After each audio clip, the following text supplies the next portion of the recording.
안녕하세요. 성공 취업의 시작 잡정보센터의 김승재입니다. 안녕하세요. 이은정입니다. 네, 취준생 여러분이 그 어느 때보다 바빠질 시기가 이제 완벽히 도래를 했습니다. 네, 예. 자소서 쓰느라 또 밤샘 공부하느라 좀 바쁘실 것 같은데요. 지금 혹시 꾸벅꾸벅 졸고 계신 분 없으시죠? 그러니까요. 지난주에 거기가 어벤져스 특집 때 홍기찬 네. 쌤도 얘기했지만 일찍 일어나는 습관을 들여야 된다. 맞아요. 9월 한 달만큼 무조건 그 버릇을 나는 뭐 밤 타입이야 이런 분들 그런 거 필요 없습니다. 아침에 일찍 일어나셔야 되는 게 자소서가 밤에 집중이 잘 돼서 밤에 잘 써진다 이렇게 얘기하시는 분 계시겠지만 밤에는 이게 이제 뭐 이성보다 감성이 지배하는 시간이어서 네. 오히려 합격 자소서가 아니고 자소서를 쓰는 거죠. 그럴 가능성이 크다고 하네요. 예. 네, 맞습니다. 또 9월에 늦잠 자는 사이클로 변해버리면 아침에 정말 비몽사몽하면서 인적성 시험을 볼 수 있습니다. 그러니까요. 당연히 시험도 망칠 수 있을 것 같은데 12시 전에는 자고요. 또 6시 아니면 7시간 정도 충분히 자고 일어나야지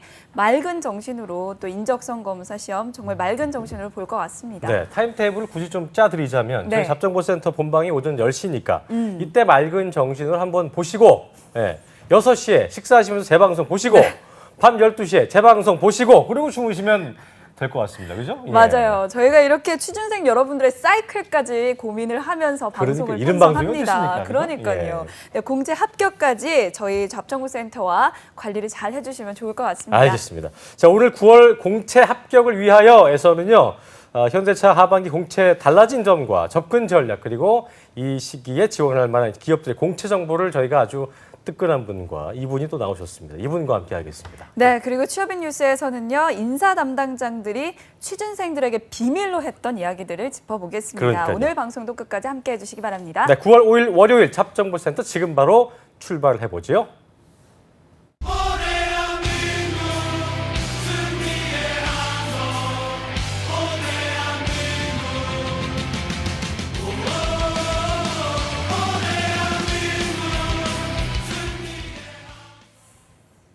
네, 하반기 공채 일정을 실시간 짚어보고 지원 전력을 살펴봐야 되는 시간이죠. 공채 승리를 위할 시간입니다. 매주 월요일과 수요일 또 그 일요일에 두 번 저희가 이렇게 실시간 공채 일정을 점검하면서 네. 하반기 공채 일정이 마무리될 때까지 취준생분들과 함께 할 텐데요. 월요일 이 시간은요. 제가 아까 말씀드렸던 따뜻한 분이 나오셨죠. 누가 나오셨습니까? 소개해 주시죠. 네, 예. 조민혁 강사님 언제나 저희와 함께 해주시는 든든하신 분이시죠. 그러니까요. 조민혁 강사님 나오셨습니다. 어서 오십시오. 아, 왜 이렇게 길어요, 앞이? 그렇죠. 아, 옆에서 보니까 입이 막 진짜. 근질근질하고 있어. 그죠? 예. 아, 근데 좀 잘못된 게 있더만. 왜요? 그 2시까지는 괜찮아요. 뭐가요? 새벽 그래요? 2시까지? 네, 2시. 내가 볼 땐 아까 그 말씀하실 때 구직자분들이 아우, 나 그렇게 일찍 자면 제출 못 하는데 아마 이런 분들이 있었을 거예요. 그래서 저는 2시 정도까지 작성하는 거는 오케이. 하지만 몇 시에 새벽 일어나요? 4시, 5시까지 자기소개서 작성하고 SNS에 올려요. 나 이 시간까지 작성했다. 뿌듯하다. 그 모니터, 그러고 이제 그런 애들이 모니터하면 떨어지지. 종이 끝단 뭐 이렇게 뭐 보여주네. 그렇죠. 그러니까 이렇게. 2시까지 저는 작성하시고 빨리 주무시는 게 좋을 것 같아요. 그러니까요. 네, 알겠습니다. 그리고요, 저희와 함께 또 공채 달력을 꼼꼼하게 짚어주실 분이시죠. 커리어 칼리제 임송아 강사님 나오셨습니다. 어서 오십시오. 오십시오. 네, 오늘도 이제 저번 시간에 이어서 공채 달력을 살펴볼 텐데요. 굉장히 여러분이 아시는 정말 굵직굵직한 기업들이 현재 많이 채용 공고가 떠 있는 상태입니다. 함께 달력을 통해서 알아보도록 하겠습니다. 먼저 9월 1일을 좀 살펴볼 건데요. 9월 1일에 굉장히 시작했던 그룹들이 많죠. SK그룹, LG그룹, 그리고 효성, BGF 리테일, 코롱, S-오일이 지금 9월 1일부터 공채를 시작했는데요. 특히나 SK그룹 같은 경우에는 이번에 굉장히 자소서 항목이라든지 많은 것이 변했습니다. 그래서 SK그룹은 일단 이력서상에서도요. 사진이라든지 어떤 해외 경험, IT적인 능력, 이런 뭐 어학 능력이라든지 거의 대부분의 항목을 삭제하고 거의 학력 그런 전공 정도만 입력하게 되어 있습니다. 그만큼 굉장히 자소서에 대한 비중도 커진다는 걸 텐데요. 근데 보셔서 아시겠지만 SK그룹의 이번 자소서 항목 만만치가 않습니다. 굉장히 구체적인 어떤 전제를 주고 거기에 대한 경험을 일일이 서술해야 되기 때문에 미리미리 준비하시는 게 중요할 것 같고요. LG그룹 같은 경우에는 그룹사별로 중복 지원이 가능합니다. 총 3개까지 지원이 가능한데 어차피 인적성 일자가 하루가 겹치기 때문에 나중에 만약에 합격을 여러 개 하시더라도 결국에는 하나를 선택하시는 것이 중요할 것 같습니다. 그리고 효성그룹에서도 현재 다양한 계열사에서 채용을 진입 중이니까 눈여겨보시고요. 다음 항목 보도록 하겠습니다. BGF 리테일 그리고 코롱, SO일 그룹에서도 현재 채용을 진행하고 있는데 또 코롱도 굉장히 자소 항목이 까다롭습니다. 미리미리 준비를 하시는 게 중요할 거예요. 그리고 그 9월 2일을 보면요. 이원이 모집을 하고 있는데 지금 이원 같은 경우에는 문과생들이 지원할 수 있는 직무들이 굉장히 많이 떠 있습니다. 뭐 해외 영업이라든지 뭐 재무라든지 다양한 전공이 물론 한 자릿수 채용이긴 하지만 떠 있는 상태니까 이원도 반드시 확인해 주시고요. 추가적으로 유니세프와 삼표그룹이 현재 채용 진행하고 있습니다. 다음으로 넘어보겠습니다. 11일에는 굉장히 다양한 현대 자동차 그룹의 계열사와 또 여러 가지 NS홈쇼핑 그리고 LG 상사가 이제 지원 마감을 앞두고 있는데요. 특히 현대파워텍 같은 경우에는 여러분이 굉장히 어려워하시는 지원 동기가 항목에서 빠졌기 때문에 어떻게 보면 좀 수월할 수 있지 않을까라는 생각도 듭니다. 그리고 홈쇼핑 상사를 넘어서서요. 12일에는 현대 자동차 그룹에서 모비스, 글로비스 등이 마감을 하고 있는데요. 현대 자동차 그룹 같은 경우에는 계열사의 어떤 곳을 선택하셔도 좋습니다. 여러 개의 그룹을 중복 지원이 가능하지만 현대차도 10월 8일로 인적성 일자가 겹치기 때문에 여러 개를 합격하셔도 결국에는 하나를 선택해 주셔야 하겠습니다. 하지만 여러 개를 지원이 가능하다는 점을 눈여겨보시고 여러 가지 지원을 해보시면 좋겠습니다. 그래서 현대위아, 기아자동차 그리고 KT까지도 이날 지원 접수를 마감하고 있습니다. 9월 10일은 굉장히 중요한 기업들이 속속 마감을 잡고 있기 때문에 이 9월 10일에 맞춰서 미리미리 자소서를 준비하시는 것이 중요하겠습니다.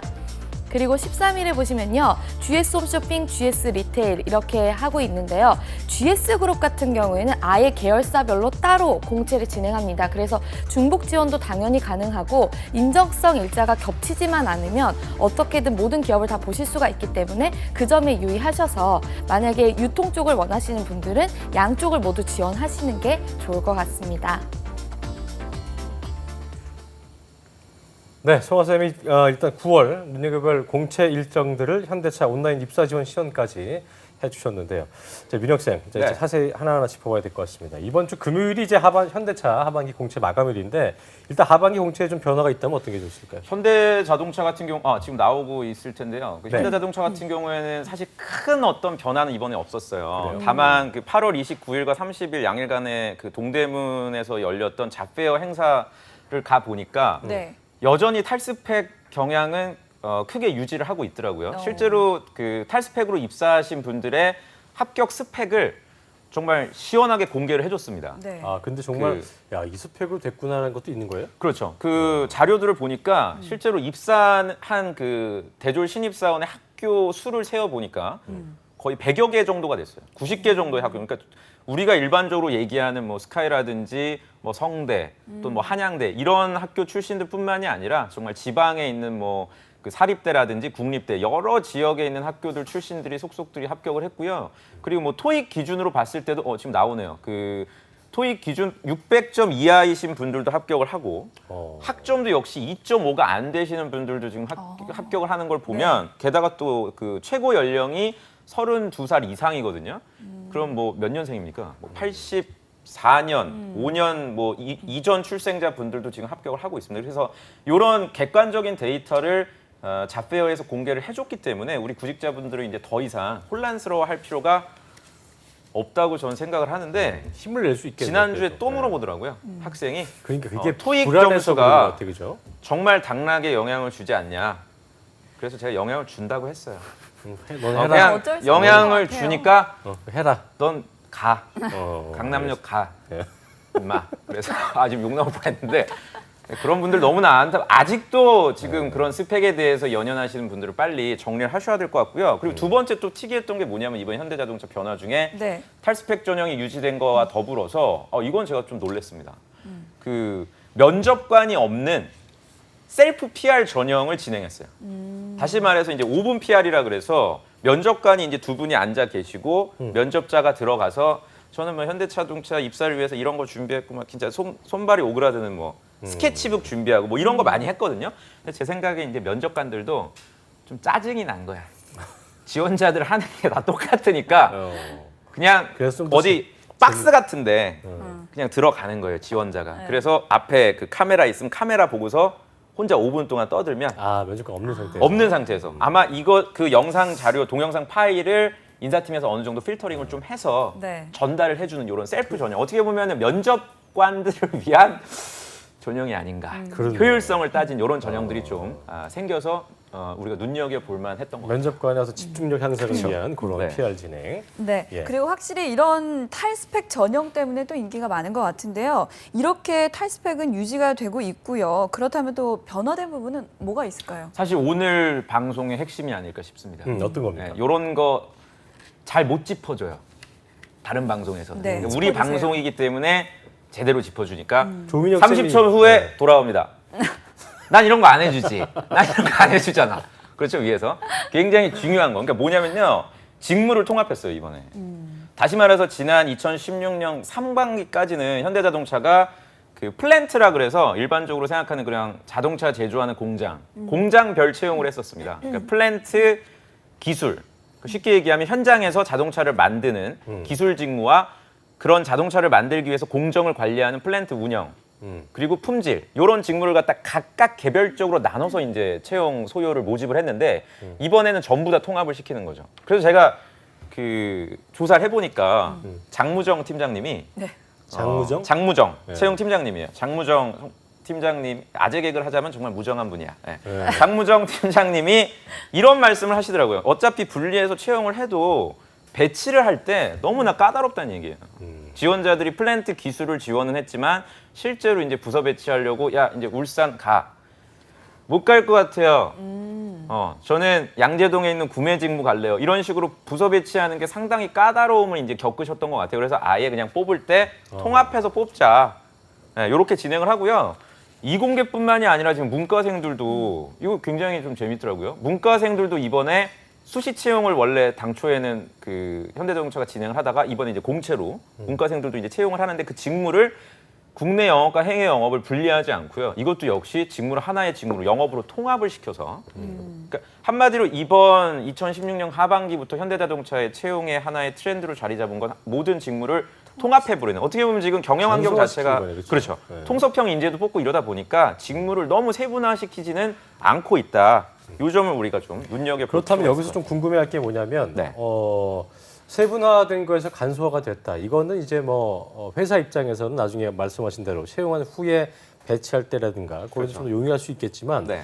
학생들 입장에서는 예를 들어서 나는 운영이 하고 싶었는데 갔더니 뭐 나중에 품질하라고 그러고 그렇죠. 그러니까 그런 면에서 세분화가 안 돼 있다는 게 어떻게 보면 더 학생들한테는 그러니까 취업 준비생들한테는 좀 불리하지 않을까 싶은 생각이 드는데 그 부분은 어떻게 저희가 좀 볼 수 있을까요? 그렇죠. 그러니까 그게 이제 세분화가 되지 않았기 때문에 이제 김승리 아나운서님 말씀대로 지원을 할 때 굉장히 망설여질 수 있어요. 그러니까 예를 들어서 이런 거예요. 모집 요강을 이렇게 쭉 보면은 전공이 있지 않습니까? 예를 들어서 플랜트 기술 직무 가장 첫 번째 나오는 전공이 뭐다?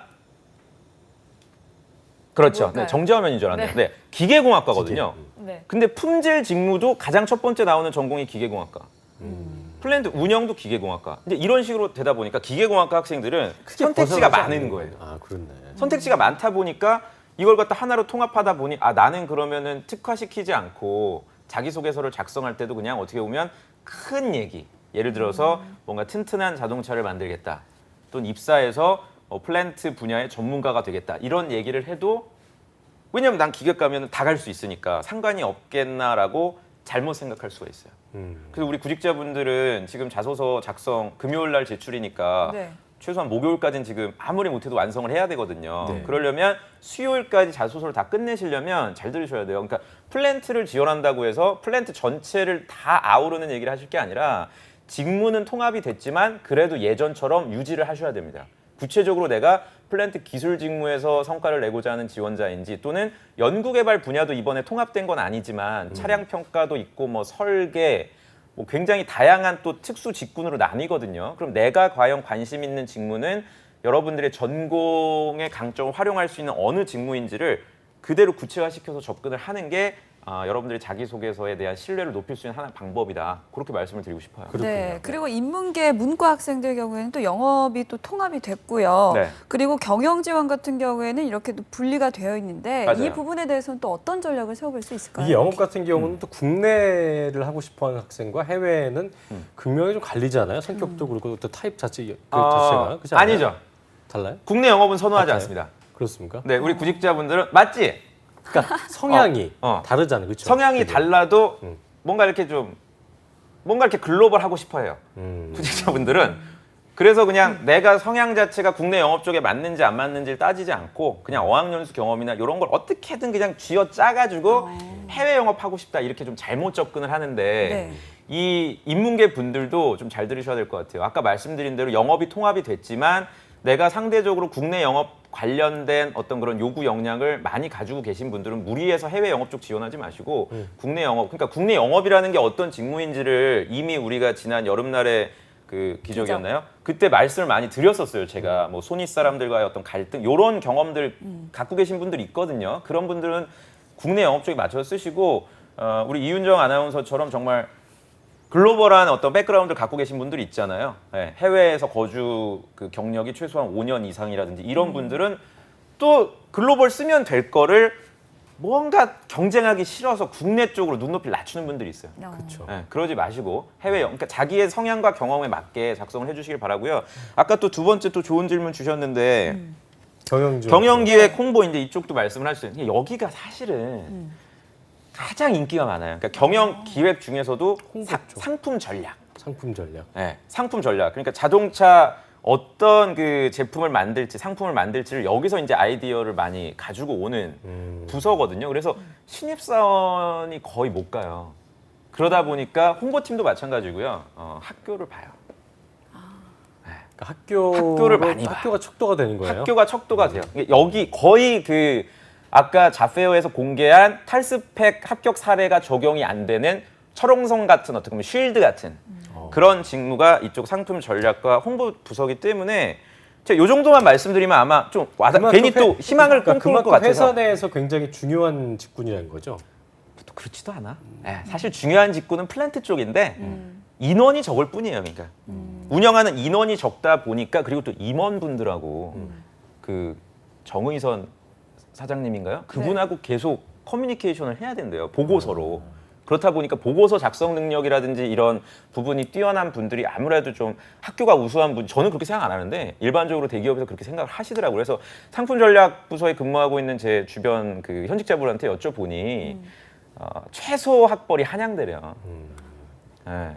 그러니까 이게 학벌을 엄숙해지네요, 두 분이. 학벌을 네. 굳이 저기 뭐 소고기 등급이 나온다면 원뿔 이상 정도는 돼야 그렇지 않아요? 기막힌 비유네요. 네.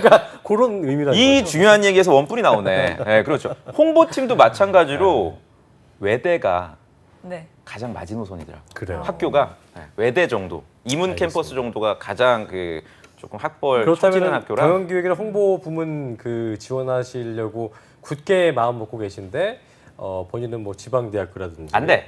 그러면 어렵다는 거는 좀 어렵다고 그렇게 애매하게 얘기하면 안 돼. 불가능해. 불가능해요. 알겠습니다. 불가능하기 때문에. 이건 뭐 딱 조비영 잘라 선생님이 저기 책임지는 거니까. 그럼요. 만약에 지금 전시 상황입니다. 9일날 제출해야 되는데 우리가 네네. 괜히 애매하게 지원하세요. 알겠습니다. 예. 열려 있어요. 이런 얘기는 하면 안 된다. 솔직한 방송 그렇죠. 이렇게 네. 이해를 해주시고요.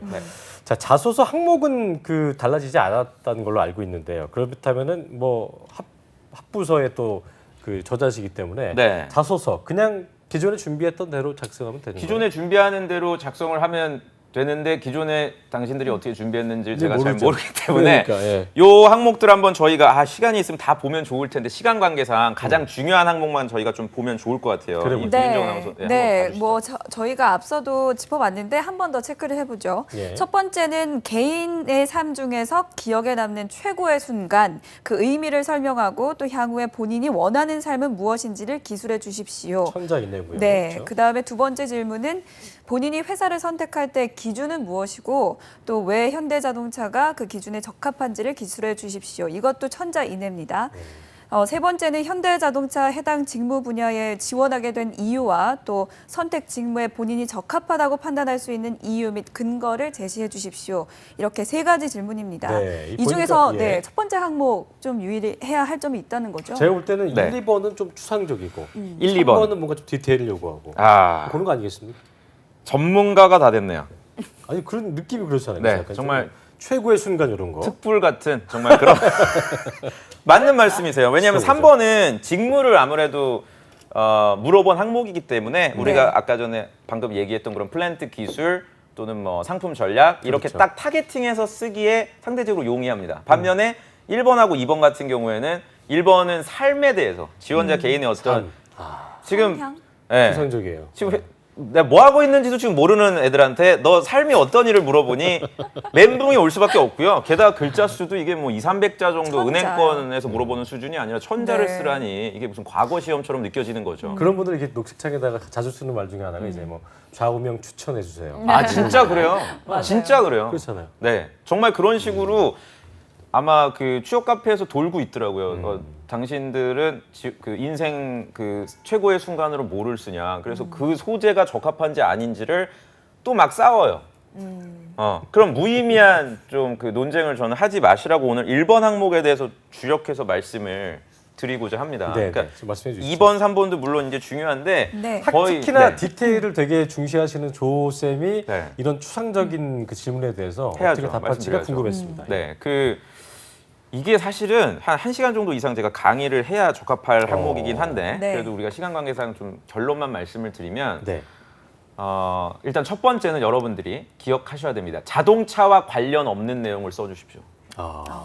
네, 너무 자동차는 중요하기 배제해라. 때문에 너무 중요하기 때문에 제가 다시 한번 말씀드릴게요. 제발 부탁드려요. 얘들아 부탁해. 근데 오늘 아침에도 지금 새벽에 자소서 보고 왔는데 세상에 자동차 분해했던 경험을 썼더라. 1번에 천자를 열심히 분해하고 조였어요. 이러한 저의 자동차에 대한 관심. 자, 이런 내용들은 2번에다 쓰시는 겁니다. 그렇죠. 네, 그러니까 1번은 철저하게 자동차와 전혀 한번 상식적으로 생각을 해보세요. 내 인생이 태어날 때부터 자동차예요? 아니죠. 그런 지원자는 없단 말이에요. 내가 태어날 때부터 난 자동차를 만들 테야. 그러니까 여기서는 전기 자동차를 만들 거라고. 그런 분들은 근데 없죠. 누가 생각해도 말이 안 되거든요. 이거는. 네. 현대차를 아예 배제해라. 아예 그냥 배제. 나만 생각해라. 그렇죠. 질문을 다시 볼게요. 개인의 삶이에요. 지원자 조민혁, 당신의 김승재, 이윤정, 지승환, 당신들의 삶의 최고의 순간이 언제냐고 물어봤는데 자동차를 분해하고 어떤 애는 기계공학과를 진학한 경험을 썼으니 그러니까 응애하면서 뭐 이게 누가 봐도 이거는 기계에 운 거 아니잖아요, 그렇죠? 그렇잖아요. 뭐요? 나 순간 못 알아들어. 기계. 기계. 아니 근데 진짜 기계 태어나면서- 울었다는 애가 있었대. 아 그래요? 중국에. 기계. 자 그래서 자동차랑은 절대 관련이 없는 내용만으로 여러분들이 일단 시작을 해줘도 네. 진솔함이 느껴져서 소재 선택 그것만으로도 경쟁력이 일단 첫 번째 있다는 걸 제가 강조드리고 싶고요. 그럼 두 번째, 자동차와 관련되지 않은 내용으로 쓰면 어떻게 설득력 있게 씁니까? 그래서 다시 장무정 팀장님이 나옵니다. 창 팀장님. 네, 아마 저희가 그 텍스트로 아마 준비를 해주셨을 것 같은데요. 장무정 채용 팀장님의 말씀에 여기 나오네요. 답이 있어요. 현대자동차가 원하는 직원은 누구인가요? 이렇게 여쭤보니까 인사팀장님인 장무정 팀장님 이렇게 말씀을 하셨습니다. 사회에 혜택을 준다는 자부심을 갖고 있어야 된다. 정말 좋다. 네. 그렇죠. 나오네요. 사회의 혜택이에요. 중요한 게 사회. 다시 말해서 본인의 성취감을 얘기하는 게 아니고요. 이게 비록 자동차 회사긴 하지만 자동차라는 이 제품을 통해서 어떻게 보면은 그 기업도 사회 구성원이거든요. 그렇죠. 개인뿐만이 아니라. 그럼 이게 꼭 무슨 경영학에서 배우는 CSR이나 사회 공헌, 지속 가능 경영 이런 거 꼭 아니더라도 정말 자동차 회사에 내가 들어가서 내가 가지고 있는 어떤 전문성을 개인의 성취가 아니라 그 누군가 공익을 위해서 내가 그렇죠. 일을 한다. 네, 그런 어떤 생각을 갖고 있는 분들이 같이 입사를 해서 우리와 함께 했으면 좋겠다라는 네. 말씀에 답이 있는 거예요. 자, 다시 말해서 그러니까 무슨 말이냐면 여러분들이 경험을 선택을 하실 때는 개인적인 그런 어떤 성취나 이익, 그게 대부분 이제 단기적인 성과에 초점을 두는 경우들이 많아요. 그런 거 말고 당장은 내가 좀 몸이 힘들고 손해를 보더라도 장기적으로 봤을 때 누군가에게 의미를 주고, 그러니까 어떻게 보면 다른 사람을 생각하는 그런 마인드, 그게 가장 대표적인 게 어떻게 보면 봉사활동이 될 수 있는데, 그렇지. 봉사활동을 제가 굳이 언급을 안 하는 게, 봉사활동이라고 얘기하잖아요. 그것도 다 봉사충들만 써요. 봉사충. 또 스펙의 일환으로 그렇죠. 그럼 영혼 없이 또 하는 신나 안 거잖아요. 거지. 또 이제 지금 영상 보시는 분들 나 봉사활동 그럼 써야지. 있는데. 그럼 또 얘기가 이상해져요. 어. 그러니까 제가 오늘 아침에 봤던 자소서 중에 굉장히 인상이 남았던 게, 인도로 본인이 아버지 따라서 이제 어렸을 때 이제 정말 자기는 가기 싫었는데 인도에 가서 다양한 그 인종 문화 사람들하고 이렇게 생활하면서 느꼈던 얘기를 썼더라고요. 단순히 문화에 대한 이해 말고 우리보다 어떻게 보면 선진국은 아니지만 그들을 위해서 내가 뭐 같이 과제도 해주고 도와주고 이랬던 거를 느끼면서 뭔가 나중에 내가 직업을 가질 때는 좀 사회적인 약자 또는 나보다 눈높이가 상대적으로 조금 여리한 사람들을 위해서 한번 힘써 보겠다. 이런 걸 깨닫게 된 경험이다. 이런 식으로 아주 자동차랑 관련이 없지만 지원자의 인생관을 느낄 수 있는 경험을 써준 걸 보니까 분명 여러분들도 저는 찾을 수 있다고 생각이 돼요. 그러니까 무리하게 자동차와의 어떤 관련성을 저는 짓지 말아라. 이거 되게 중요한 말인 것 네. 같아요. 네. 그러니까 현대차를 간다고 해서 현대차에 목을 매지 마시고 그 질문의 핵심을 좀 파악하셔서 일단 내가 공익을 위해서 어떤 것을 하고 있어 왔고 했었고 그렇죠. 앞으로 할 것인지에 대한 고민도 좀 필요해 보이고요. 아무튼 조민혁 쌤의 이 팁을 좀 잘 기억하셔야 될 것 같습니다. 네. 그리고 만약에 이제 1번 항목을 지금 제가 하나만 더 첨언을 드리면 이런 식으로 개인의 성취가 아닌 타자를 위한, 다른 사람을 위한, 사회를 위한 마음으로 여러분들이 1번을 천자를 쓰시면 2번 항목이 자연스럽게 넘어갈 수가 있어요, 내용이. 네. 현대자동차를 선택한 기준, 왜 현대자동차가 적합하냐, 이 내용으로 1번 내용이 스토리텔링이 되는군요. 저절로 넘어가. 이어가네. 그렇죠. 네. 근데 1번 항목에서 막 자동차 프로젝트를 쓰고 이랬던 친구는 2번 결국 못 쓰는 줄 알아요? 그렇죠. 현대자동차가 최고의 회사다. 제일 싫어하는 얘기야. 그러면 또 3번 가면 또 겹칠 텐데. 또 겹치고 이러니까 겹치고 자소서가 하니까 막 이렇게 기본적으로. 찌부라졌는데 그렇죠. 목요일 날 가져와, 이 자소서를 나한테. 9월 8일 날. 이미 임종을 앞두고 있는 거죠. 그런 분들의 자기소개서는 이제 얘는 거의 이제 봄을 거의 기약해라고 해주십니까? 그러면? 너무 안타깝죠. 그러니까 그런 분들 너무 안타까워서 그러니까. 최소한 우리 영상 보시는 이런 분들은 네. 부탁해요. 제발 자동차랑 맞아요. 관련된 그런 인위적인 경험 쓰지 마시기를 다시 맞아요. 한번 강조를 드립니다. 알겠습니다. 네, 오늘 조민혁 강사님 말씀 꼭 기억해 주시고요. 끝으로 이 현대차를 지원하는 분들을 위해서 한 말씀 해주시죠. 현대자동차를 지원하시는 분들은 사실상 지금 이번 주에 승부를 낸다는 건 굉장히 어렵습니다. 네. 그렇기 때문에 아마 이 영상을 최소한 보시는 분들은 이미 저희 잡정보센터와 여러분부터 준비를 충분히 하셨던 분이라고 생각을 해요. 그러니까 저랑 한 가지 약속을 합시다. 오늘이 9월 5일이니까 9월 그러니까 날이 바뀌니까 9월 8일 새벽 2시 이전에는 우리가 자기소개서를 최종 제출을 하고 만나는 걸로. 왜냐하면 아까 임송아 선생님도 말씀을 해주셨지만 지금 써야 될 기업들이 너무 많아요. 아까 봤더니 무슨 뭐 거의 별들의 전쟁이야. 경연대회하는 것 같아요. 그러니까요. 그죠? 현대자동차만 유독 9월 9일 날 제출이고 기아자동차, 글로비스 그리고 또 현대자동차 못지않게 좋은 기업이 모비스예요. 모비스도 이번 주말에 여러분들이 열심히 노력하시면 또 다음 주 월요일 날 또 제출하실 수 있으니까요. 끝까지 제출 마감까지 붙들지 마시고 미리 사전에 제출해 주시길 당부드리겠습니다. 네, 이번 주 금요일이 마감이에요. 저희 잡정보센터를 보시는 취업 준비생분들이라면 미리 작성을 좀 해놓으셨을 텐데 그렇지 않은 네. 분들은 이제부터라도 늦지 않았습니다. 시작을 하시면서 꾸준히 준비하시면 될 것 같고요. 1번 항목, 현대차가 가족과 사회 구성원에게서 삶의 혜택을 준다는 자부심, 이걸 잘 녹여내서 정리하고 마무리를 하시면 될 것 같습니다. 아 근데 이게 네. 저희가 너무 그 알짜 정보만 주니까 어떻게 보면 이분들이 뭐 저거 너무 당연한 얘기하고 안 쓸까봐 난 또 걱정. 아니야, 그건 아닌 것 같아요. 이거 진짜 중요한 내용이에요, 여러분들. 허튼 얘기 안 합니다. 그렇기 네. 때문에 네. 다시 한번 강조드리지만 어디 가서 얘기하지 마. 네. 우리끼리만 같이 알겠습니다. 하는 거예요. 네. 제가 볼 때는 조민혁 강사를 처음 본 분은 저분 뭐야 이럴 수 있겠지만 앞전 방송을 쭉 보시면 이해가 되실 거예요. 그럼요. 예, 네, 그렇습니다. 알겠습니다. 9월 9일 다시 한번 말씀드릴게요. 9월 9일 이번 주 금요일이 마감입니다. 그렇습니다. 후회 없이 본인에게 잘 맞고 또 만족할 수 있는 자기소개서를 작성하시길 바라고요. 오늘 이 시간 함께 해주신 분이시죠. 위포트의 조민혁 강사님 고맙습니다. 고맙습니다. 저 계속 나오는 거 아니에요? 잠시 후에 저희 네. 뭐 저도 네. 그렇고 자, 그 인사를 해야 되니까요. 네, 임소환 인사를 선생님도 해야죠. 1분은 네, 일단 인사는 합시다. 네. 네. 2부에서 봬요. 네, 2부에서 뵐게요. 네, 2부에서 뵙겠습니다. 네.